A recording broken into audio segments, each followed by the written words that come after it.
இப்போ நீங்கள் பார்த்து கொண்டிருப்பது ஒரு ஸ்பெஷல் பர்பஸ் மிஷின். இந்த machine design and developed by Neeman engineering. நாங்கள் மிஷின் டிசைன் பண்ணும்போது இதில் 2 விதமான காம்பனண்ட் எப்படி கோட்டிங் பண்ண வேண்டும் என்று சிந்தித்து செயல்படுத்தினோம். அதன் மூலம் ஒரு சிறப்பான மிஷினை எங்களால் உருவாக்க முடிந்தது.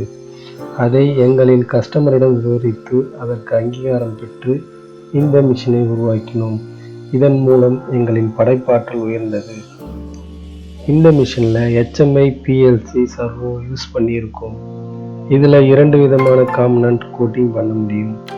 ஒன்று போல்டு கோட்டிங் அண்ட் டீத்ரெட்டிங், அடுத்தது forging part inside coating applying.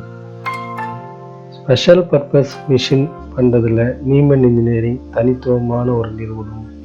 அதனுடைய தனித்துவமான உற்பத்தியில் இந்த ஸ்பெஷல் பர்பஸ் மிஷினும் ஒன்று. நன்றி.